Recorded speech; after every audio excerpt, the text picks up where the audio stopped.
Hello, everybody. Welcome to TAM Integrations Q&A. We hold these once a month.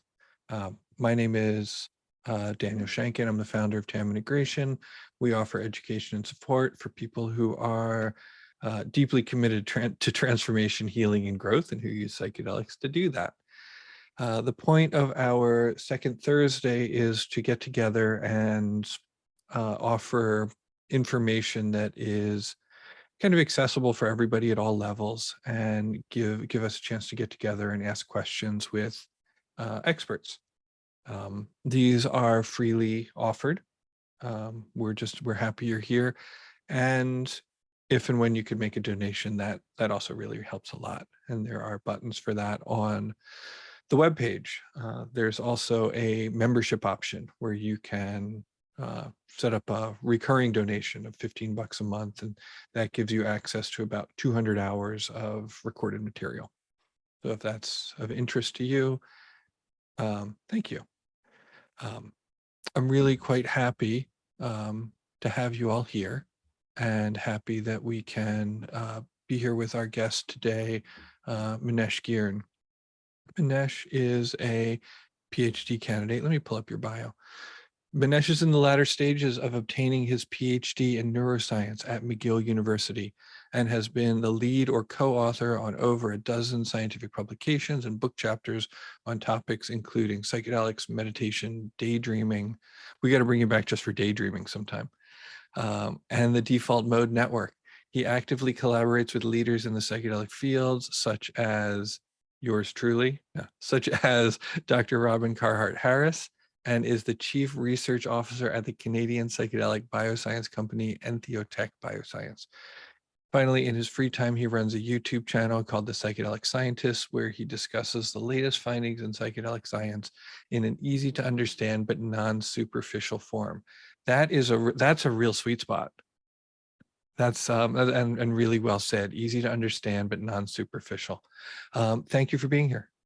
Yeah, thanks so much for having me. Super excited to chat. And hopefully we can talk about the neurobiological differences between ketamine and classical psychedelics, also in your signature style of easy to understand but not superficial. That's the goal. Right on. So will you tell us a little bit about your research in this area, like how this became interesting to you, how you got started in studying neurobiology of psychedelics? Yeah, for sure. I perhaps similar to many here, when I was younger, I had an experience which had large impact on me and just opened me up to kind of the ways in which our reality can be radically shifted, and the ways in which we can alter the relationship we have to ourselves. And I just remember, being alerted, significant dose of mushrooms, just the ways in which we structure and create our own reality based on our own beliefs about ourselves and the world, and just being able to escape that for a while and see it from a new perspective. It's made me so fascinated in how our brain and how our mind is constructing our experience, and how that can be altered in healthier or different ways. And so then, eventually got into brain imaging research and trying to understand it in a kind of a more, you could say, objective way. It's like, okay, how can we understand what's going on in the brain when people are in psychedelic experiences, and how can that inform our understanding of the mind, how the brain leads, kind of seems to generate or is associated with the mind, and how that could be leveraged for personal transformation, growth, and healing as well. And so, yeah, that kind of like shifted me on this direction, where I've just been pursuing the path of being a psychedelic neuroscientist since my teens, basically. And this is just, what I love doing. It's fascinating and rewarding, and the coolest thing. One of the things I really appreciate about what you just said was you were talking about how the mind creates the reality. And, this was something that I discovered too. And I kind of dove into meditation and sort of like biohacking at that level, hacking the way my mind works. And what is really interesting is that you kind of decided to go the route of, how does the brain work, and how does the brain and the mind relate to how we create reality? And I think that that's kind of not something that maybe people expect to hear from a brain scientist. Right. And I'm a, daily meditator since my teens as well. So I was Hmm. doing both. So I'm deep into, but prior to psychedelics, I was really interested in Zen Hmm. and Vedanta and Eastern traditions, and really enamored by the concept of enlightenment and of, kind of purifying or stealing your mind and all of this. And then Hmm. that actually led me into reading Stan Grof, sometime I was like 18 or 19. And that's what led me into psychedelics. I'm like, here is something that seems to be able to induce these experiences, and Hmm. also a whole bunch of other wild experiences beyond that. And so that's kind of, yeah, it was all intertwined for me. Right. Which Groff book was it? It was LSD Doorway into the Numinous. Cool. And what did you like? Is there anything that still stands out from that?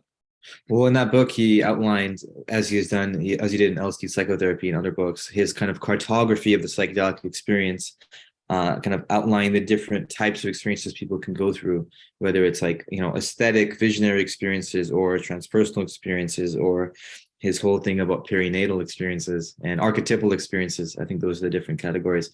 And it was just fascinating, the range of experiences people had, and just the way he wrote it in a very academic tone, like very like a serious researcher, in a very nuanced and technical way, which appealed to me because he was actually articulating it very carefully. And yeah, so that gave me inspiration, and like also gave it a degree of kind of scientific respectability in my mind. Like, you can be a serious academic researcher and like wholeheartedly try to tackle understanding these crazy drugs. Right.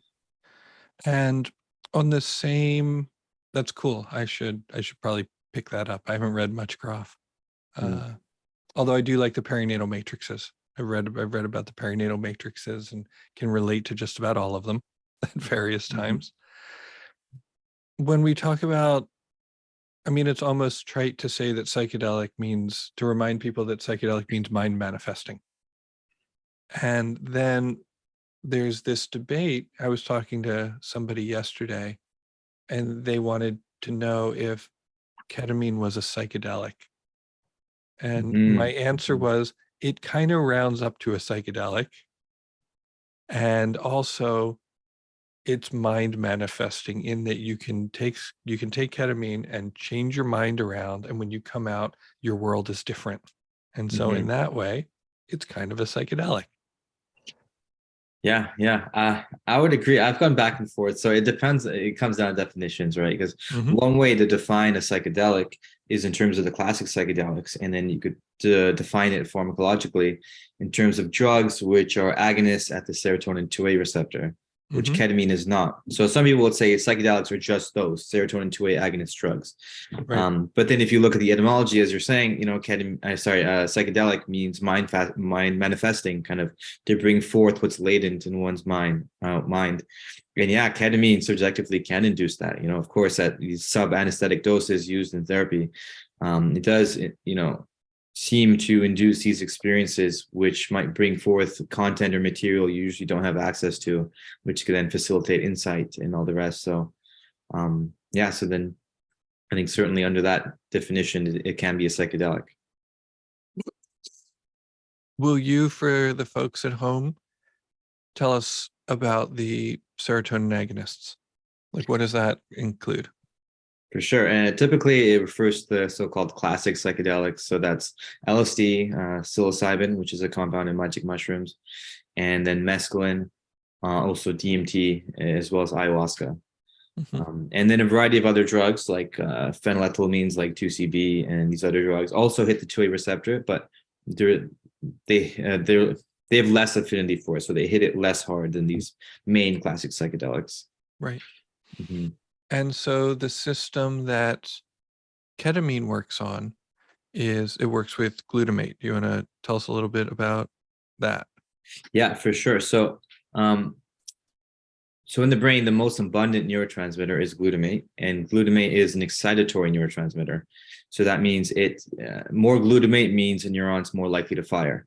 And so a lot of like the brain is this electrochemical organ, right? Electrochemical. So chemical, the neurotransmitters, and the neurotransmitters are what allow basically charged ions, electricity to propagate. So it is very chemically based. And it is glutamate that enables neurons to fire and wire together and do all this thing. And so glutamate is all throughout the brain. Whenever you're thinking, you're basically activating these interconnected networks of glutamatergic neurons in different patterns that wax and wane. And so what ketamine does is it acts as, well, ketamine actually has a very complex pharmacology. It hits a variety of receptors, but glutamate, its effects on the glutamate system seem to be most important for its antidepressant effects. And what it does is it's an antagonist, meaning it blocks the NMDA glutamate receptor. And that leads to a variety of downstream effects, which we can go into in a moment, which, help restore circuits that might have been damaged and also boost neuroplasticity. And so in that sense, it's like, doesn't hit the serotonin 2A receptor at all, as far as we know. It's quite distinct from the classic psychedelics. Right. And you also said you wanted to mention GABA. Right. Okay. So let's go into more detail here. So first, let's tackle the question of how does ketamine work in the brain, right? So as I said, it's an NMDA antagonist. And so that means it's blocking glutamate activity. That means it's reducing the ability of certain neurons to fire. So you might ask, okay, so it's reducing. How does reducing lead to this ketamine experience and lead to all these seemingly like positive effects, things happening? The interesting thing is, when you take ketamine at the doses used in therapy, in ketamine-assisted therapy, you are blocking NMDA receptors on GABA neurons. Okay, so then what are GABA neurons? So GABA is an inhibitory neurotransmitter. So more GABA means it suppresses neural activity. For example, when you drink alcohol, you have some beers or some tequila or whatever, you're activating the GABA A receptor. So you're basically activating receptors involved with GABA, and that kind of reduces the activity in certain areas, relaxes your prefrontal cortex, disinhibits you a bit. We all know alcohol. And so the GABA system is kind of reduces anxiety, calms you down, chills you out. And so ketamine is blocking the glutamate receptors on GABA neurons, meaning it's blocking GABA. So it's blocking the inhibitors. So that means whatever that GABA was blocking before, which is glutamate neurons, it's no longer blocking those. So it's disinhibiting these glutamate neurons. So it's flooded. Yeah. So it's like usually GABA is keeping glutamate in check. It's like modulating it, keeping it inhibited so it doesn't get too crazy. And then ketamine blocks that GABA. So now those glutamate neurons start firing a lot more and releasing a ton of glutamate. And what this is called in literature is a glutamate surge. There's a surge of glutamate released. And so it's through modulating GABA, the inhibitory neurotransmitter, that it increases glutamate, the excitatory neurotransmitter. And the thing with glutamate is increased glutamate levels lead to the activation of other glutamate receptors, the AMPA receptors, which then leads to all sorts of changes that produce neuroplasticity. Because it kind of, when you get a lot of AMPA receptor activation, it activates these mechanisms inside the neuron, which create more BDNF, and that kind of ends up stimulating some receptors, and then you get neuroplastic changes such as, the dendrites of neurons become more complex, and the dendrites are the part of the neuron that receives inputs from other neurons. So all of a sudden, these neurons are able to receive a lot more inputs from other neurons, and that modulates the patterns with which they connect to these other neurons. And so, through this downstream set of effects, you get increased neuroplasticity. And so what is the practical effect of that? Or does that mean we're getting effectively smarter, or we're becoming more creative, we have more potential to see solutions that we didn't ordinarily see and then implement them? What's even more downstream than this, than these? Totally. I think it most saliently, perhaps, it lends itself to allowing your brain to change, allowing you to create perhaps new habits, new ways of thinking, new ways of seeing things, because it gives your brain the resources to kind of activate in slightly different patterns. And therefore, if you're like stuck in like let's say, a ruminative type of thinking, you just can't escape it. And it keeps on pulling you in no matter how much you try to crawl out. This might shake that up and allow these new connections, which allow you to go out and explore, at least temporarily. But of course, and we can talk about this after with integration, et cetera, you can use that to encode lasting changes. Right. And one more thing I can add, I think this is relevant, is how important increasing neuroplasticity, particularly in the prefrontal cortex where ketamine does it, how important that is for mental health conditions, right? I think that's an important point because so the prefrontal cortex, as some of you might know, is one of the more advanced parts of the brain right behind your forehead. It's involved in your ability to pay attention, to problem solve, your reasoning ability, also your ability to regulate your emotions and to not act impulsively or not get sucked into them.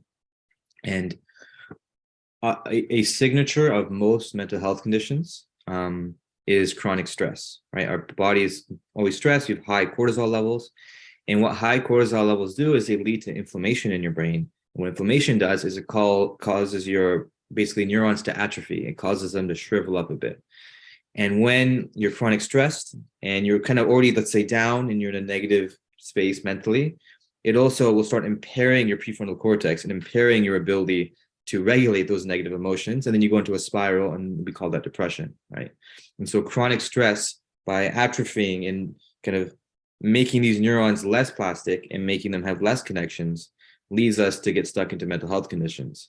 And so there was actually a cool paper in Science, which is like one of the top academic journals, showing how ketamine specifically reverses that. Like in the same dendrites, the same neurons that were kind of atrophying and shriveling up because of chronic stress, those exact ones reversed and built new connections. And this was correlated with the antidepressant effects.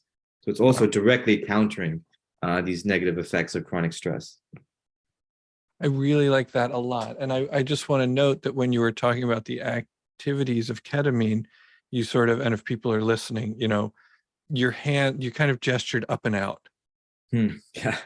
And I mean, in my coaching, I do a lot of kind of body reading and things like that. And when we talk about ketamine and people report back, there's really that sense of space. You know, ketamine kind of like, as much as anything else, just seems to just kind of like drop people into space. And there's an expanse, which means that there's no pressure, right? There's no stress. Like the stress and the pressure is relieved. And when I think of, you know, things like depression, you know, not to just play on words too much, but quite often people are feeling pressed by the stresses in their lives, and there's no activity that seems like there's going to help. There's no way out. And to have time in a spacious environment where they're not constantly under attack by, I don't know, late stage capitalism, environmental collapse, and, you know, various forms of systemic oppression, then there's a chance to, you know, we were talking about neuroplasticity, to kind of reorganize the way that we think about who we are in the world, who we are and who we want to be in the world, and what's possible. Yeah, definitely. And I think that's kind of what this boost in neuroplasticity can afford, right? It's a temporary vacation from your entrenched habits and tendencies. And it's interesting. The spaciousness part is really interesting because perhaps, you know, by inhibiting the GABA neurons, you're then freeing up more activity in general. And so, you know, instead of the GABA neurons, you could say are like suppressing and keeping you in check. But if you let kind of loosen those brakes a bit, you're like, oh, I can open up, you know, and be less contained, less controlled. So like the GABA literally has that inhibitory function. Yeah. Think of alcohol. It's the opposite of spaciousness, right? It's like you drink a lot and then you're just overactivating your GABA receptors. Until you end up in a black hole, but that's a different story. Yeah, it goes from different than the K-hole. Yeah, it goes from nicely disinhibiting you until you just lose consciousness altogether, right? Too much inhibition. Yeah. And while we're on the subject, I think it's important. Somebody in the audience just asked, and I was interviewed yesterday by a journalist who wanted to talk about the addictive qualities of ketamine. Because there are people, I mean, I've known that ketamine was addictive since I was going to fish shows and watching people who are addicted to ketamine passed out on the fence. You know, we knew, and we knew that that's not who we wanted to be. But I'm hearing more and more about people who started doing ketamine therapeutically, didn't know it was addictive, and then started going kind of down that rabbit hole in unhealthy ways. Right. Yeah, it's interesting. I mean, I should say, like, usually in the clinics when they do it, it's intramuscular, intravenous, and you're Mm-hmm. not going to really do that by yourself. I think, um, as far as I know, there's no evidence from the research that people who do intramuscular, intravenous ketamine in the clinic go and end up getting addicted. But I think that the danger is primarily with intranasal ketamine. Mm-hmm. Either having lines or even Spravato type thing with the bottle. I Yeah. think that has potential just because it's a rapidly acting drug and it Mm-hmm. only lasts maybe 45 minutes to an hour at those lower dosages. And so you can get this rapid relief from pain and even negative feelings. And then you kind of slowly come back pretty fast, and that's a recipe for dependence because you're like, oh, I'll just do it again, I'll do it again. Mm-hmm. Almost like cocaine, but obviously it works completely different than cocaine and is less addictive than cocaine. But I think whereas classic psychedelics such as psilocybin and LSD are very much non-addicting, if you do a high dose, you're not gonna want to just go and do another one right away, usually, because it's quite intense. But given the shorter duration of action and the rapid antidepressant effects of ketamine, does have that abuse liability, especially if you have it at home intranasal. So you got to be careful for sure. Right. I mean, I've even heard stories of people who started therapeutically starting to get it in the underground. Yeah, it is possible. And yeah, I was Mm-hmm. just at a conference in Miami, psychedelic conference, and talking about with some people Spravato and which is the intranasal esketamine, and how it's kind of dangerous. We have the opioid epidemic of Mm-hmm. overprescribing these opioids, which are extremely addictive and just downplaying their addictive potential and their abuse potential. Now it's just like this insane shit show where people are dying and it's like a total mess. And so people are scared that being too kind of laissez-faire about intranasal take-home ketamine could lead down a similar path, and very possible. It is kind of concerning, to be honest. Right. Do we think that the use of ketamine might wane therapeutically once it's easier for doctors to prescribe classical psychedelics? Hmm. Yeah, I think so. I think yeah, it's interesting because I mean, I feel like there's more people who might be contraindicated for classic psychedelics and ketamine. That's the Okay. main concern, right? I feel Okay, like, cool. So why is that? well, I think a lot of people, like, for example, are just like kind of there's too much fear around classic psychedelics sometimes, especially at those Mm-hmm. doses. People with a personality disorder or history of schizophrenia, it's very careful territory. I do think there will be use cases for that population, but like more research is needed, and we're very careful right now. And so, but a lot of those people might just prefer to avoid it. Whereas I don't think the same strong, it's not as strong with ketamine, and we've been using ketamine for decades, and so it's more a map territory in that case. And also, ketamine is just like it's quick, it's cheaper, it's going to be cheaper depending on insurance Right. coverage. Psilocybin, you're in there for 6 hours. You got to pay for therapist time. You got to pay for medical oversight. It's not going to be cheap. That's going to be a major hurdle. But with ketamine, slightly more manageable. You're there for, I don't know, 3 hours, and then you're kind of almost good to leave soon after that. So I think cost reasons and contraindication reasons, people will still want ketamine. But I Right. do think with the availability of psilocybin, which is going to happen, I'm sure of it, in like 3 or 4 years, perhaps, then it will be more distributed. Everyone won't just be going to ketamine when SSRIs don't work for them. Right. And what do you think, like looking biochemically, where would one be more useful over the other and vice versa? Yeah, I think ketamine is very great for people who are acutely suicidal and who are like Mhm. very, very depressed and in a dangerous place. Because then, there's studies showing within 4 hours, suicidality goes from here to just negligible, Right. very, very fast. And so that's like an easy way for people who are in that place to come back and perhaps be a bit more reasonable with themselves and others and be open to therapy for a couple of weeks. We all know ketamine has a bit of a shorter duration of efficacy usually. But Right. Do we know why yeah, that is?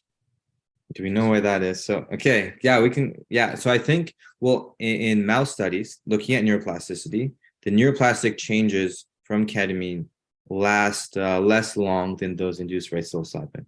Mhm. And there is like slightly different intracellular mechanisms relating to neuroplasticity as induced by psilocybin versus, psilocybin, the 2A receptor, versus ketamine and the just purely glutamate receptors. There is slightly differences where psilocybin just lasts longer. But I think also important is that the serotonin 2A receptor is located in different places of the brain than the NMDA receptor, and then what the primary areas of the brain that ketamine is hitting. And I mean that's important because the areas that these classic psychedelics hit, where the serotonin 2A receptor is very high, are areas that overlap with the default mode network, and ketamine doesn't necessarily do that. And the default mode network arguably encodes our beliefs about ourselves and the world, and kind of our conceptual frameworks and models of reality and what it's like. Is it a safe place? Is it a dangerous place? And like personal stuff. Am I worthy of love? Am I, a good, inherently good person? These kinds of things are more so encoded in the default mode network. And so by increasing neuroplasticity specifically in those areas, can actually facilitate psychological changes, which might last in longer benefits. Whereas with ketamine, you get less of that. So that's kind of why I feel like one of the reasons that ketamine is much shorter. Right. I'm so curious. So I think it's interesting because, again, I think of those problems, those questions, am I worthy of love? Is the world a safe place? I think that lives in the body. Mm. I'm curious what parts of the brain does it like, where are these serotonin receptors? Where do those serotonin receptors live in the brain? Are they all throughout? Or So the serotonin 2A receptor is actually the most abundant serotonin receptor in the cortex, so in the advanced part of your brain, but it's very, very high. I think it's highest either in visual cortex, but we'll put that aside for now. In the medial is that why prefrontal. we hallucinate? Yeah. Why there's so much visual imagery? There's a lot in the visual cortex, which is quite interesting. Why it might be there, but the other region where it's very high, well, there's two, but one is the medial prefrontal cortex, and this is kind of like an area of your brain in like medial in the middle, prefrontal at the front. It's kind of like behind, right at the front here. And the interesting part of this part of the brain, interesting thing about this part of the brain is that it's very connected to your amygdala, your insula as well, and these like subcortical and limbic areas. So parts of your brain involved in kind of, you could say, more primitive, emotional, motivational processes. The medial prefrontal cortex is very linked with those. And so I think, you're right in saying there is, we can't just act as if the mind and brain is detached from the body, because it's all one thing. Your whole nervous system is one thing. I think we only make these distinctions for language and to talk about them, but really it's all one integrated thing. And so I think there's a lot to be said about going beyond just the cortex and high order thinking to our more basic, somatic sensations and feelings and emotions. And given the localization at the medial prefrontal cortex, which is in dialogue, reciprocal dialogue with these lower areas, there's something important there as well. Right. And so it also, because I'm aware, I mean, you're really talking to a dummy. Like I really know nothing about the brain. So this is kind of fun. The amygdala, though, is real. We hear about it with MDMA a lot. Right. We hear that MDMA really soothes the amygdala. So it lets people with PTSD revisit their experiences with greater ease, more forgiveness and compassion and ability to face it. Totally. And also psilocybin does. There is evidence that acutely there's reduced fear response in the amygdala as well. So it does downregulate that. But yeah, that's what the research has shown. But I really think it's set and setting dependent and really person dependent. But on the average, that seems to be the case in these studies. Right. And preparation. Right. Setting preparation that we just kind of letting people know. And this is kind of one of the things that I'm curious to talk to you about.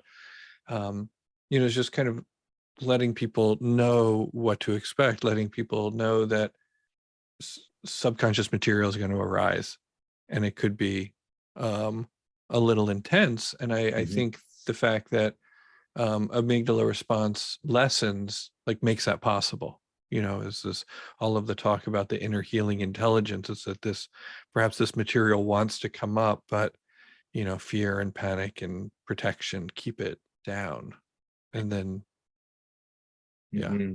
Yeah, totally. I think one way I think about the amygdala is it tells you whether to approach or avoid something. Mm-hmm. If you experience something really good, it's like, okay, like I'll change your motivations and your impulses to make you get that more. Then if it's bad, like, oh, avoid, avoid, avoid.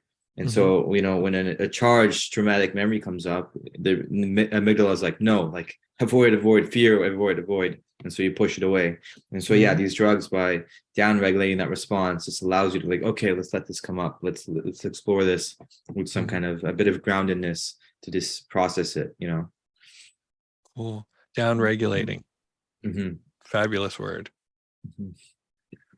So if you were going to, let's say you had somebody in front of you and they really hadn't had much psychedelic experience, what might you tell them to expect as far as how one would be different than the other? So I think for one, it's an interesting one. So I think, okay, let's start with ketamine. So I think with ketamine, it's interesting because it's a much shorter experience. And often at the doses given, you're kind of immobilized. You're just lying there. You might lose all sense of having your body for a little while. And we'll just go into this internal dreamlike place. And definitely, fear and anxiety can come up. But in my kind of experience or my understanding, there's less. It's a bit easier, I think, than a high dose psilocybin experience, right? You're less likely to go into an extremely challenging bad trip, where you're, vividly reliving these really intense, emotionally charged memories and crying and having all sorts of difficult sensations come up. I think ketamine is a bit easier psychologically in that sense. And you just kind of go in it and you get lost in this crazy realm for an hour and a half, and then you gently come back down. And I think I personally would be less nervous going into a ketamine experience than taking the equivalent of 5 grams of mushrooms. And the mushrooms, you had to go right to 5 grams of mushrooms. yeah, couldn't just be 2. Right, it could be 2. It's in the studies, in the clinical trials, they use 25 milligrams of psilocybin, which equates to somewhere around 4 to 5 grams of, let's say, golden teachers, and then maybe 3 grams of penis envy, which is a stronger strain, for example, which is a sizable dose. And so it's like in those trials, it's go hard or go home, basically. But they found that it's well tolerated, that people don't have that much anxiety in that very controlled setting with the prep and all the rest. But I think with psilocybin, you have to be ready for this deep psychological journey into yourself, where all your hidden doors will be opened and the thing you've been running away from will probably be thrown in your face for you to deal with. And so it could be a bit more turbulent, but it's like accept, surrender, let go. As long as you do that and allow, it guides you, as you're saying, through some kind of inner healing where you'll move where you need to go and experience where you need to go. It'll give you what you need, not what you want, and so therefore I think psilocybin, is my favorite one. I prefer it personally because it allows you to make real changes, and real change is difficult. It's uncomfortable, and it's not a fun time. And I think that's what people need a lot of the time, is to really go to those darker places, those places they've run away from, and to face it. But of course, when they're ready. And I think psilocybin does that more powerfully than ketamine. And that's why it can, I think, be an agent of personal transformation in ways that is harder to do with ketamine. Right. Well said. And would you, I know that, well, I won't couch this. How would you prepare? Would you feel like people need different kinds of preparation and or integration for each of them? I personally think regardless, like it's always good to do as much work as you can on what you're trying to achieve. Like it's always good to have a strong intention, right? And let's say intention is to, psychologically have a better relationship with my mother, your mother or whatever, and to forgive and let go. And I think in the lead up to that, whether it's ketamine or psilocybin, you want to do as much journaling and processing as you possibly can prior to it, no matter what. And I think it's the ideal that these drugs take you past a plateau from your normal processing and work that you're doing on yourself, as opposed to expecting it to do it for you. And so I think that's important. And yeah, I mean, well, obviously, for psilocybin, you want to plan out the whole day depending on where you are. And whereas ketamine, you can have an afternoon and more or less be okay, actually, by the end of the day, a lot of the time. Yeah. It's more of a investment or commitment to do some psilocybin than ketamine. But I think in general, be grounded in yourself, have a clear intention, be ready to surrender and let go, people you trust around you, all of this stuff. It applies to both for sure. Yeah. I think it's just exactly right what you said about, starting the journaling process and the work before. I've had clients who I'm thinking of a stalled artist. They're an artist and they're all blocked and they're stalled out. They can't get anything done. And they want the psilocybin to unlock their creativity.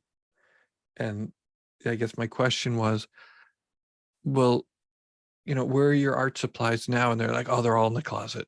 They're like all just like locked away. And it was like, well, can you take them out and put them out and maybe use them again?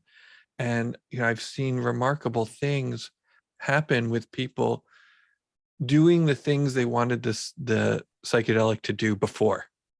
Totally. And totally. just jumping, you're getting a jump on it, and those people have much easier time. Like if that person were to just try, like really do their best to be kinder to their mom beforehand. It's almost like they need permission. They need the drug to give them permission to do it, right? And it's totally. But there's nobody can give you permission except yourself, until you just decide to do it, right? And you don't need something else to decide to do it. That decision is always there. So I see that we're starting to get some questions piling up, and they're pulling us back into science again, which is fine. Sky or Simon, will you please read some of the questions, or what one? Let's start with one. Yeah, we're going up. Go ahead, We Sky. can go ahead. all the way up to the top. The first question I saw was from Amy and says, is this the way it works in the brain for both S and R kinds of ketamine? Curious to talk about the differences between the two. No test kits there's no test kits to tell you which version yet.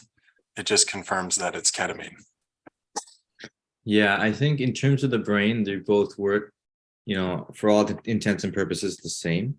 The S enantiomer was chosen for S-ketamine because it has more affinity for the NMDA receptor, meaning you need a lower dose to get the same level of activation at the receptor.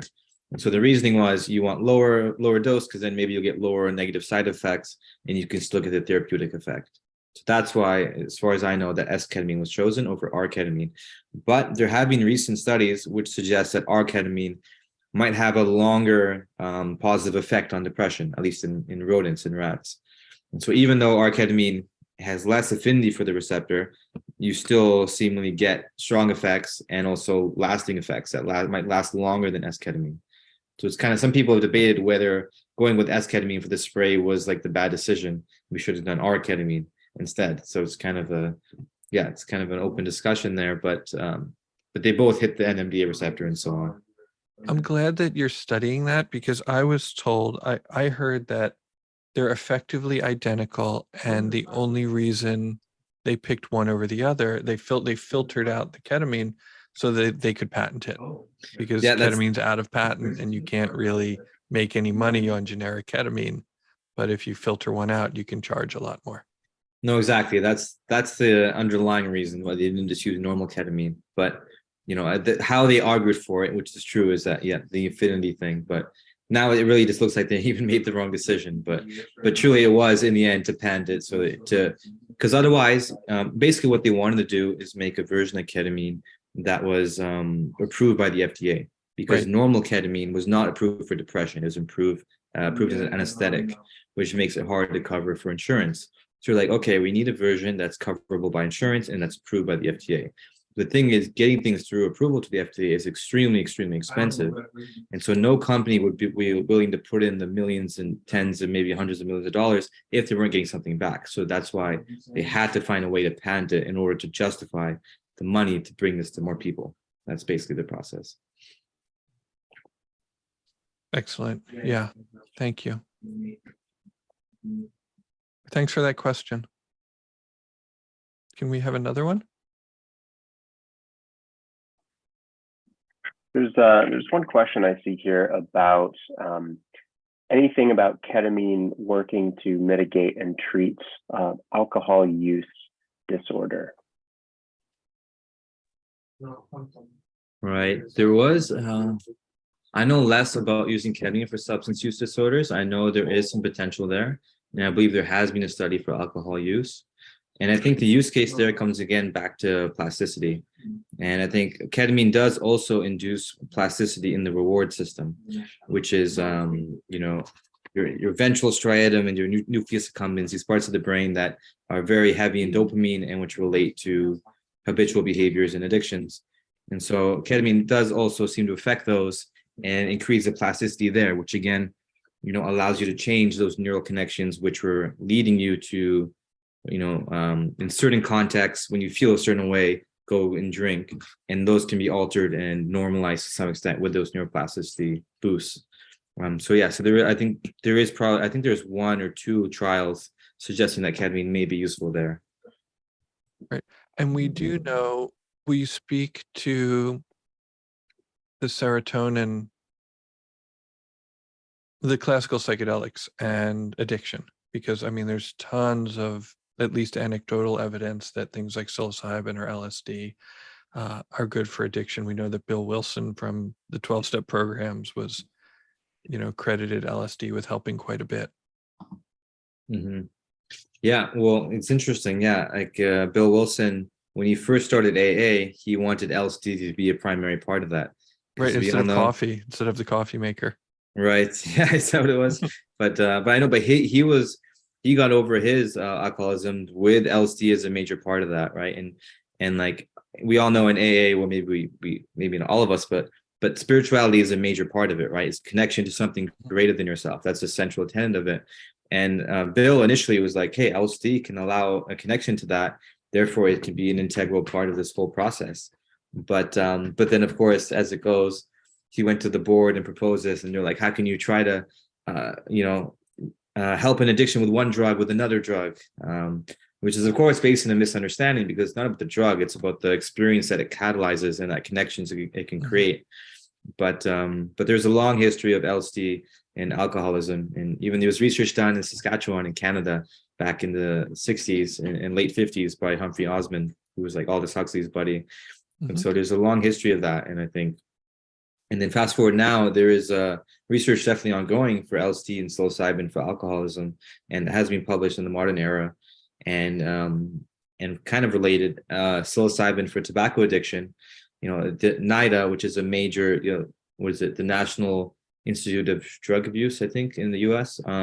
They gave a $3 million grant to Matt Johnson over at Johns Hopkins to study psilocybin for tobacco addiction. And that was the first major federal grant, you know, probably since the 60s for psychedelics. And so, like, yeah, for substance use disorders, it seems to be a major thing, and we're going to see more of that for sure.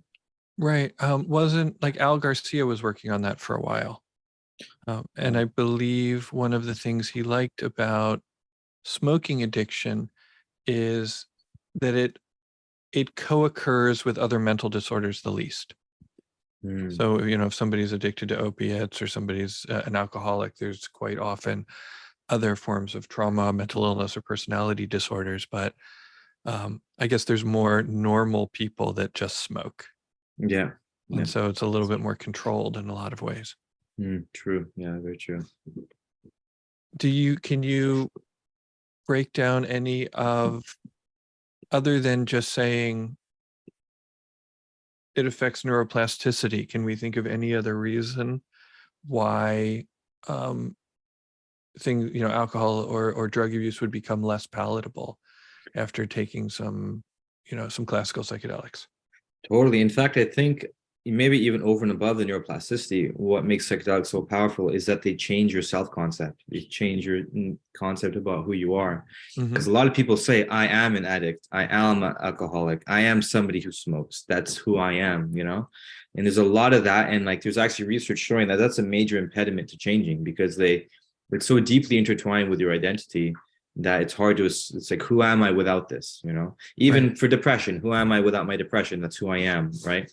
And psychedelics, again, given where the receptors are and given the experiences they elicit, really shift our basic fundamental perception of ourselves and the beliefs that we have about ourselves.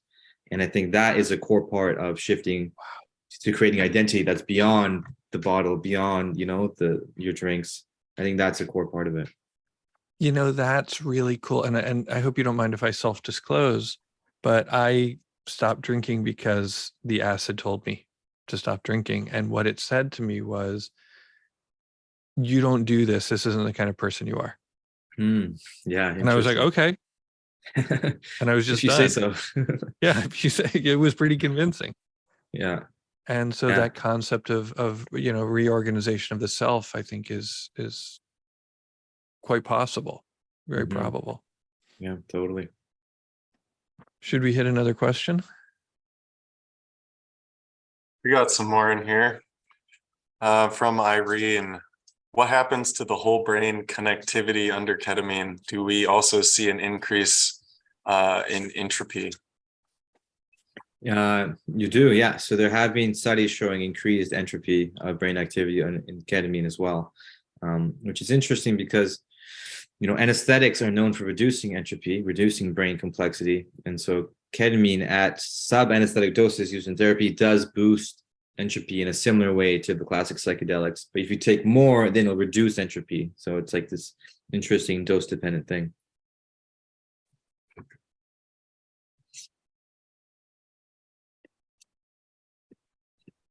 There's another really interesting question from Amanda about ketamine's kind of plateau of efficacy. And I'm curious if you could speak about that a little bit. What's the specific question? Like the specific question is, she wrote, if you've gotten great results from ketamine but have reached somewhat of a plateau after 3 years of regular boosters, would psilocybin be a good choice to try? Yeah. I think definitely. I think, well, one question to ask is, have you been doing, you know, ongoing therapy and trying to work through things at a deeper level rather than just relying on the ketamine, right? Because ketamine in isolation, we know it lasts only a couple of weeks, then you got to redose, or maybe a month if you're lucky, and depending on the person. But I think, you know, at the end of the day, how I see it is like ketamine is kind of training wheels to help you do deeper work on yourself that can actually lead to real lasting change. And with psilocybin, it takes you straight there a lot of the time to that place where you can make lasting change. So I think, whereas ketamine can be this ongoing thing that makes you feel better and you have to reboost. The ideal with psilocybin is you do it a few times, you never have to do it again to necessarily, you know, feel good or feel healthy. Then we could talk about, of course, beyond what healthy being just healthy, and there's so much beyond that. But I think in terms of, you know, getting over your depression or something, the idea is that you shouldn't be on psilocybin, you know, taking it for the rest of your life. Whereas with ketamine, you can fall into that again if you're not coupling it with this other stuff. Yeah, I'd like to tag in on this, also with the caveat that we're not giving any medical or legal advice. So you'd have to have your head checked before you take medical advice from us. But with that said, I think there's something really nice about having something stable in the way that we work on ourselves, kind of like we were talking about how, you know, we have a meditation practice, and, you know, if you have a meditation practice that you can kind of stick to and it's stable and grounded, and then also have some things that you mix up a bit. Because I know for me, like my strategies of evasion and my ego and the ways that I kind of protect myself and try not to look at my issues are like really, really sophisticated. So if I kind of like throw some curveballs at it, it seems to work really well. And so sometimes you throw a curveball that is ketamine, but if you get used to it, but then all of a sudden you have like ketamine resistant strains of ego, you know, and so then you throw psilocybin, and psilocybin's just weird enough to make it past the security guards. And then if you get used to that, maybe you have psilocybin resistant strains of ego, and you know, it's time for ibogaine. I don't know. But you know, having a mix of like a solid practice, maybe with a therapist or a meditation teacher, and then, you know, a little bit of weirdness. What do you think of that, Manesh? No, I agree. I think, you know, we can't assume these drugs are going to do any work for us. We always have to be coupling it with therapy, with some kind of practice where we're making real change. You know, if we're just doing the drug and then going back to our life the same way we were before, we're going to get back to the mental state we were in before, right? We have to really change your internal and often external environment to support the person you want to be, or the place you want to be. And if you don't do that, it's going to be a cycle. Cool. Yeah, for sure. Are there more questions? There are a couple more. Riley asked, would love to hear about the SSRI, SNRI interactions with psychedelics and ketamine, and if it poses a safety risk. Right. With SSRIs in particular, there's evidence suggesting that it weakens the effects of psychedelics, which makes sense because with SSRIs, you're getting more serotonin activity in your brain, and then the brain will respond by reducing the number of certain receptors, including the serotonin 2A receptor. So with chronic SSRI use, you're getting lower levels of the serotonin 2A receptors, so psychedelics are going to hit you less hard. And this has been shown in a couple studies. That's with chronic use, let's say stretching over months, because that gives your brain the time to adapt and downregulate those receptors. But if you just started using it like a month ago, there was a study showing that won't actually, you know, impact the effects very much. With ketamine, a lot of people on antidepressants take ketamine. And often ketamine is given to actually people who normal antidepressants don't work, or, you know, for whom it's not enough. So sometimes it's given in place of those, or on top of an existing, you know, prescription, or, you know, of chronic use. And so it's not necessarily dangerous, but of course, this is not medical advice. I'm not a psychiatrist, so definitely ask whoever's prescribing you these drugs if you're considering doing that.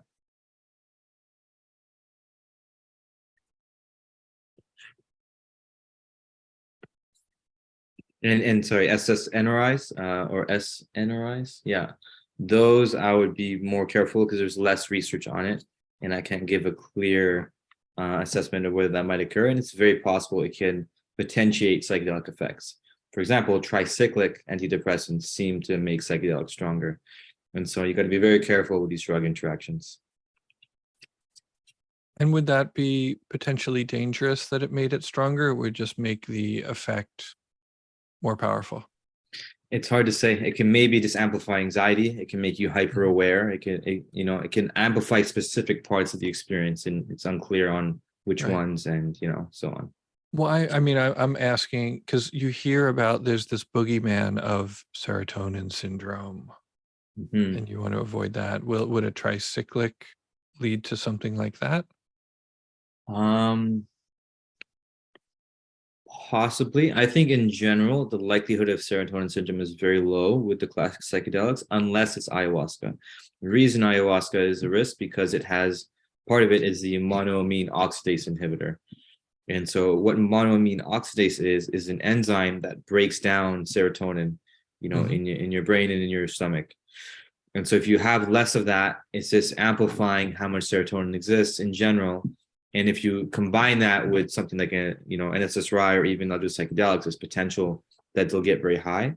But again, in my opinion, the likelihood it'll get high enough for fatality and, like, you know, extreme symptoms is pretty unlikely unless you're dealing with some pretty massive doses.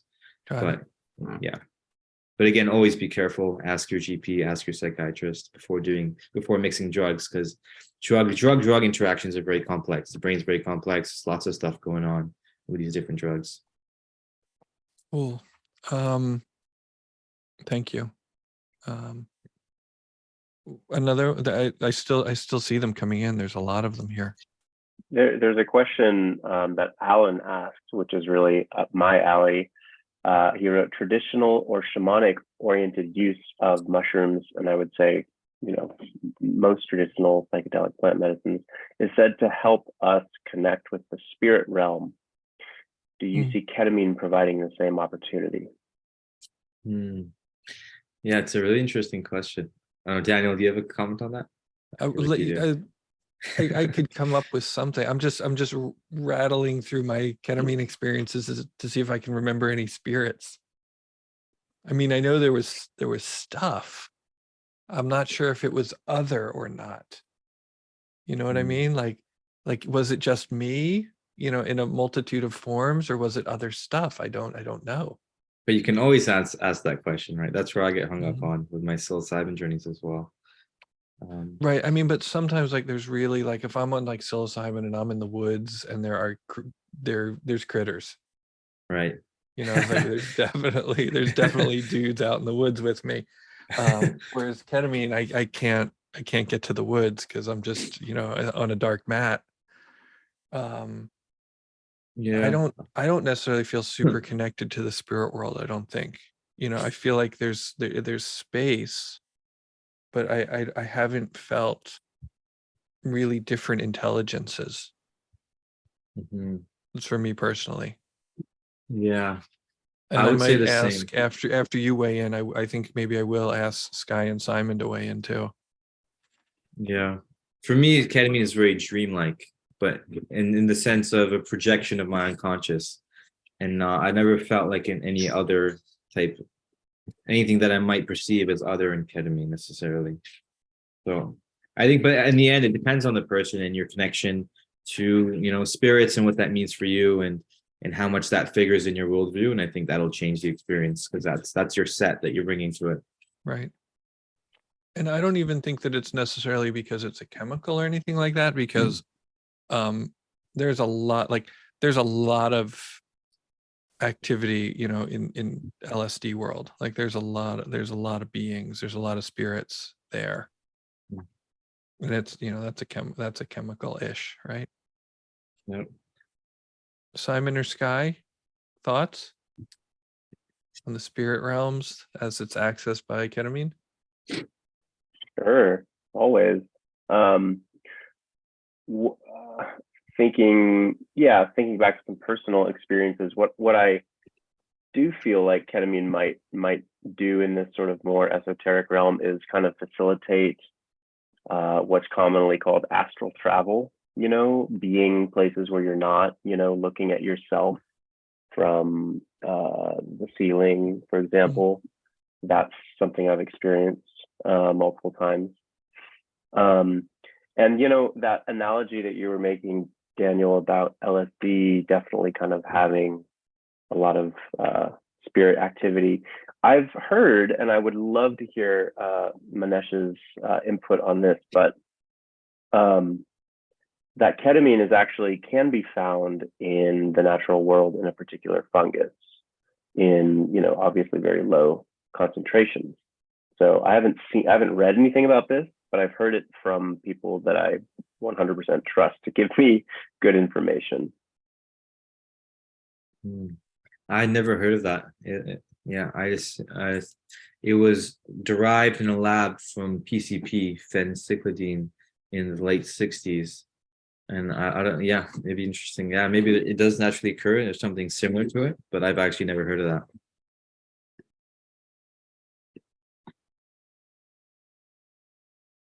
But I also want to flag here the interesting, this whole synthetic versus natural discussion is an interesting one because at the end of the day, they're all just molecules, they're all just compounds. Right. Some just happen to, be a part of the phenotype of some natural species, but given infinite time, maybe all the drugs would emerge, naturally in varying environments. So it's almost arbitrary. It's just whatever has happened to evolve on our planet, we call natural, and then the other ones are somehow synthetic, but body doesn't know the difference. I think it's just the compound.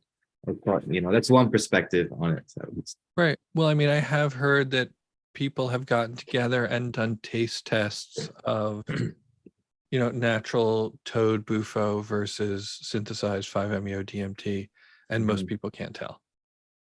Yeah, totally. And that's an interesting one because the bufo has a bunch of compounds that's not strictly 5-MeO, right?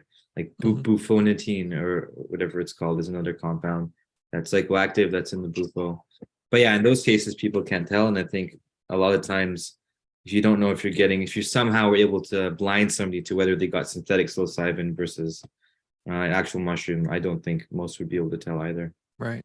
I mean, I would probably even doubt, because, there's a lot of people saying that they can tell the difference between a Mazatec, cubensis, maybe azarescents are different, but there are people who say that they can tell the difference between different strains of cubensis mushrooms. And I kind of doubt it. And I also sometimes have people come to me and they're like, I've heard there's all these different kinds of mushrooms. Which should I take Mazatec? Should I take golden teacher? Should I take penis envy? Should I take albinos? It's like, whatever's in your friend's closet, I'm sure is fine. Yeah, no, I hear that. I think they do vary on psilocybin content, right? How intense it's going to be.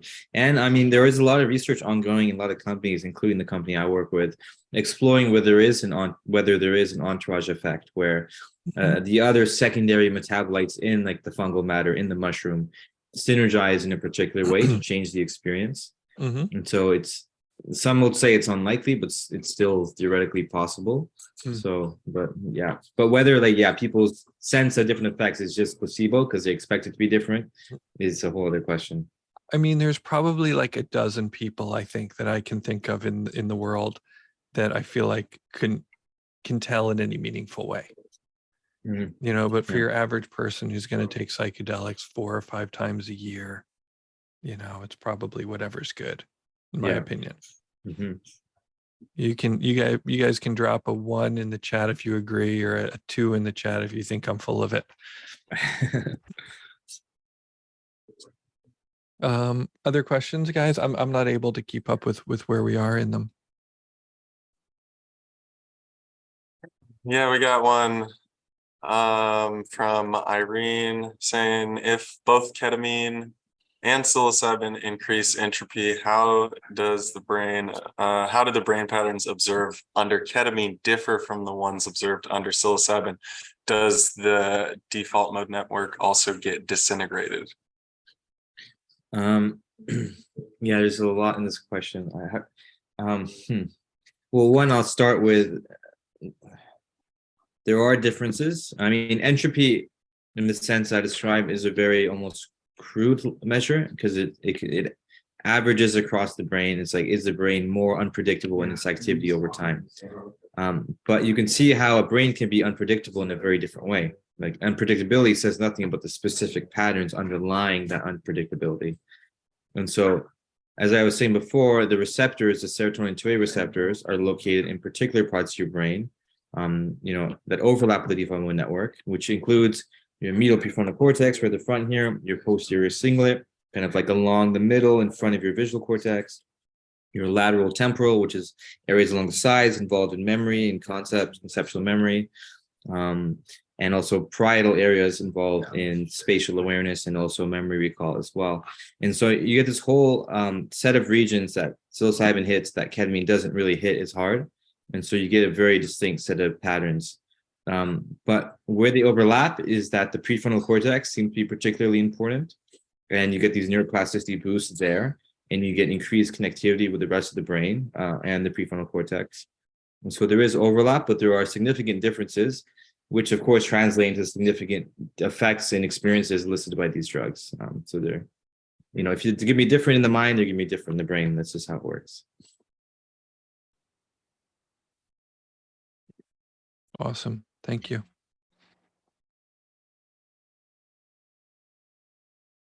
Another one, guys?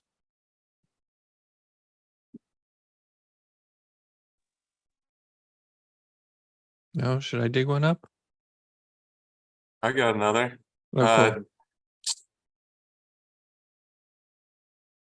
cool. David asks, ketamine is easy to find clinics as a source for therapy. How does one find sources for psilocybin therapy? You go to a place where it's legal or decriminalized. Yeah, you can also sign up for a study. So I'm going to put a link in the chat here. Mm, If you go there and search psilocybin, it will tell you all the ongoing clinical trials, and you can filter it by which ones are recruiting, see if there's one with an indication you might have or somebody you know might have near you, and you can apply. that's good. So there's some legal ideas. I'll keep them coming. Amy Yeah, asks, please drop a one in can the you chat if you're a shaman. Can you talk about using ketamine for body pain? Fibromyalgia seems to calm the nervous system. Is there potential medical infusions or prescriptions for ketamine for pain and being covered by insurance potentially? Right. So yeah, there's a lot of like ketamine definitely does reduce pain, and it has been used for chronic pain and seems to have some efficacy there. So I think it is a viable treatment for that, at least like a temporary one. But it's hard. Like I'm not sure. I'm Canadian, right? And here it's very hard to get insurance coverage for ketamine as of yet. But there were a lot of people lobbying for it, a lot of people working towards it because it should be covered by insurance. I have no idea what the situation is in the States, and I think it might be, it almost definitely is state dependent. And so I would just contact a local ketamine clinic. There's lots of them these days, and ask them what their options are. But there is some, like for example, in the ketamine clinic I'm associated with by EntheoTech Bioscience in Kelowna, which is 4 hours from Vancouver in BC, we do take patients who have chronic pain as well. And it has shown some effectiveness for them. So just ask your local ketamine clinic, basically.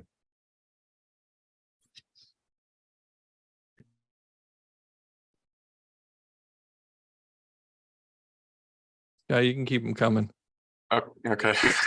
you got this one? I would love to ask a question that's not in the chat, but is a question of my own. Right. I would love, Manesh, if you could talk about just your thoughts on sort of a lot of these companies out there that are kind of offering like do it yourself, order by mail order ketamine, right? Where they might send you a massive amount of lozenges and get you on a Zoom call for 15 minutes and sort of send you off into the sunset. Just love your thoughts on that for everyone who's here listening. Yeah, I mean, I think it's quite dangerous and quite risky. And you can imagine any, young adults or whoever, I don't know how young you can be, will just get it and then sell it to all their friends. It's like, I'm sure there are lots of people doing that and who will do it recreationally. Especially if it's like, often some of these companies will have their own physician that you could talk to with a Zoom call and get a referral. It's like, I remember back in the day going into dispensaries with medical marijuana, and they're like, oh yeah, just go in this room and chat with this quote unquote doctor for 10 minutes and you'll get a prescription for it, right?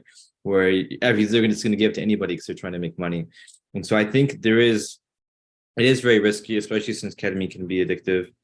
And yeah, it's kind of crazy that they're allowing it, that it's allowed and it's happening. But at the end of the day, it's kind of an empirical question. Data needs to be collected on whether it actually is leading to these things or not. Because we can speculate all we want, but really it's the hard data that matters. And I think, I hope that that's being collected, and at some point we'll find out whether this is a dangerous experiment or something that's going to really help lots of people. I think we need to find that out. Yeah, I think it's really telling that I have a friend who had been doing ketamine for years, like before it was cool. And was very experienced and had an advanced degree and knew what she was doing and all that kind of thing. And she always had a sitter. And when the pandemic hit, and she has immune system issues and she didn't want to have somebody in her home, and she was concerned. Like she didn't like the idea of just doing it via Zoom for risk and health and things like that. And this is somebody who's very experienced and knows what they're doing, and even so. And so, the cavalier attitude, I'm not sure what it means, but thought it was that's just a data point. Totally. Simon, are you going to say something else? I was just going to say, I would love to see studies on sort of do-it-yourself at-home use from some of these providers versus more, let's say, therapeutic or clinical use. And I'm skeptical that a lot of these companies are collecting data biased towards their business model. So I just kind of want to put that out there too. There might be data, but it might be just to reaffirm how great they are. So Yeah, totally. We clearly, really need. I don't like some of these companies. Or to I'll just cover, plant that just to flag. cover their ass in case, the FDA shows up or the DEA shows up. Yeah, you'd hope, ideally, in an ideal world, there'll be an independent company that runs these surveys and tries to regulate the space. And I don't know if that exists or not. I think it should, independent research on the safety of these kind of experimental treatments. I mean, if it doesn't, I think, yeah, unfortunately, it might take a couple, big adverse experiences, or like a lot of them, to start showing up for them to actually start taking it seriously, right? It's kind of a shitty situation, to be honest. Well, we probably have room for time for 2 or 3 more questions, maybe 2, maybe 3. Pick a winner.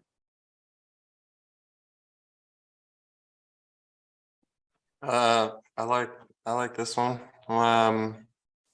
What about combining ketamine? This is from David. What about combining ketamine with psilocybin? Yeah, I mean, I've certainly done that before too, but I think the thing with these trials is that with psilocybin, it's still in such early stages, and so I think what we would call polypharmacy, combining different drugs, just makes things very complex, because then you're getting this NMDA antagonism, which is including glutamate, and this serotonin 2A stuff, which also downstream is affecting glutamate. And so, like, how do these intertwine when you're reducing GABA, but also getting this boost? It's like, it gets very complex. And so I think eventually we will be studying that. But it's just, I feel like we, by the way that medical research proceeds, it's very careful, very incremental. I mean, we need more research done in rodents and humans with psilocybin to start to match all the research that's done with ketamine before we even talk about combining them. So I think it's very possible it has huge potential, just like LSD and MDMA, which is actually being studied at Basel, University of Basel, in association with MindMed, the company. So they're starting to do that with LSD and MDMA combined. But I think, there's a psilocybin clinical and ketamine. trial. Yeah, it's ongoing. That They've I can already get behind. Yeah. Oh, it's the thing. Yeah. And psilocybin and ketamine, I think, will come. It's just in maybe, I don't know, 5 years, maybe more.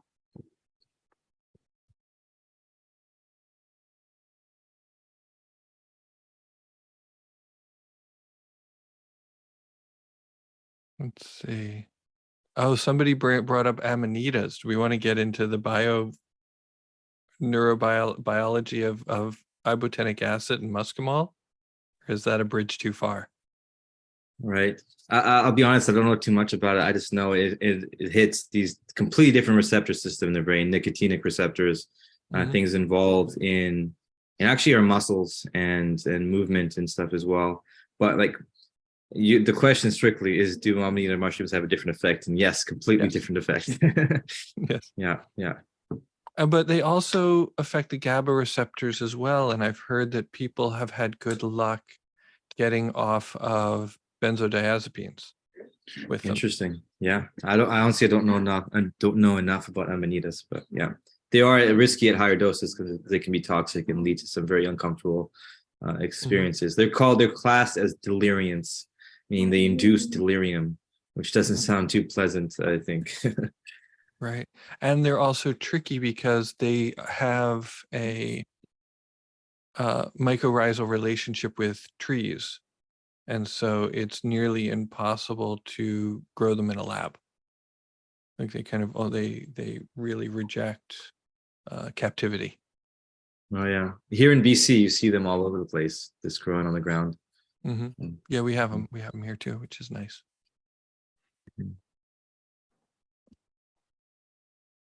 All right, maybe one more good one. Sky, do you have any questions of your own?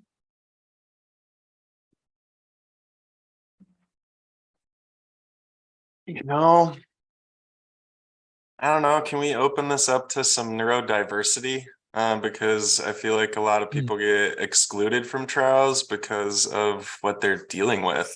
And then, like Simon said, like trials are kind of rigged so that the business side of things is like, they can prove profitability versus like, there's a lot of us that actually need help. And we need studies of people that are like us so that we can get the help we need. I mean, like PTSD, bipolar personality disorder, schizophrenia, like all of these things that say, oh, when they say that, when you come forward honestly and say, hey, this is what I'm dealing with, they're like, sorry, you're going to throw off our clinical results. Yeah, I think this is just like being extremely careful. And because like, even though there is a lot of safety data for people without those indications, a lot of academics, a lot of researchers are so irrationally scared of these drugs. And they're like, oh, we have to be extra careful and treat it like the most dangerous thing in the world, even though the data doesn't even support that. But I've come face to face with doctors and people who are very adamant in their belief that psychedelics are dangerous, even given all that we know. And so I think then it's like, oh, you're going to give them to people with a risk for psychosis or with bipolar, like, it's like a lot of people in these bureaucratic organizations block that. But I think eventually we will get there. And I do know researchers who are now, there have been review articles and like theory articles proposing that it could be relevant for these people. And I think it's just a matter of time as the field matures and we get more young people in these kind of spots of leadership to kind of, like I think Albert Einstein said it once, it's like, the real pace of scientific, I'm paraphrasing, I think it was Albert Einstein, something like the real pace of scientific change is, as a generation dies out and the next one takes over. Because a lot of people get very set in their ways, especially, academics who've been leaders in their field, now they're in their 60s and 70s, and now they're expected to completely change their perspective on something they already thought was a closed case, right? So I think there is a lot of that, unfortunately, and so I think it's just a matter of time. So we're saying there's not enough neuroplasticity in the in the field, right up there. So that's okay. Yeah. I figured that's the answer. I just want to put it on record because we're waiting, and I feel like I've been waiting for help, and I am in space with a lot of people who are also waiting for help. And so it's good to know that, it's at least good to know, right? Because fear of the unknown is ever expanding. So, totally. Cool. Thanks for bringing that up, Sky. This is probably a good question to end with. Thank you all for your time and your attention coming out and supporting this. Again, I'll probably drop a donation link. Everybody's welcome to be here, but if you're working in the space or if you're a VC, you could donate. That said, curious to hear, great question from Brian.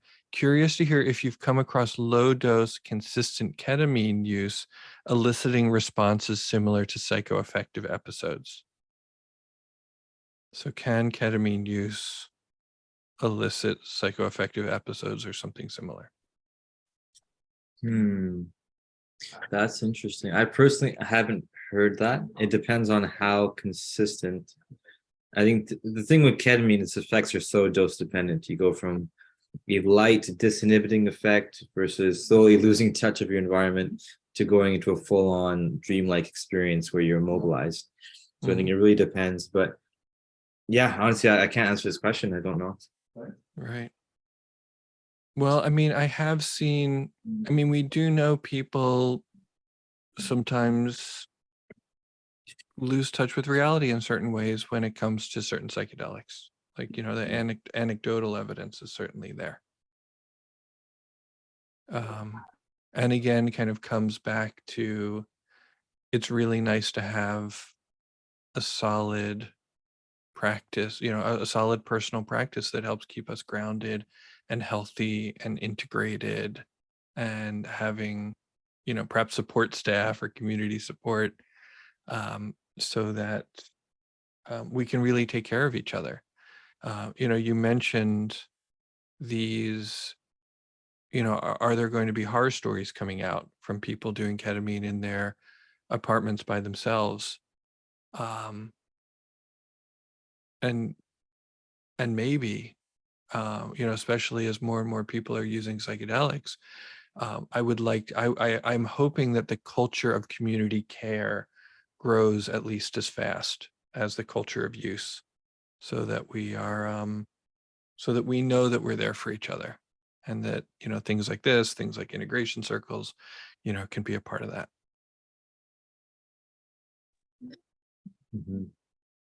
Manesh, thank you for being here. Would you like, I didn't mean to take the last word. I would, No, that was great. No, thank you for that. Is there anything you'd like to close on?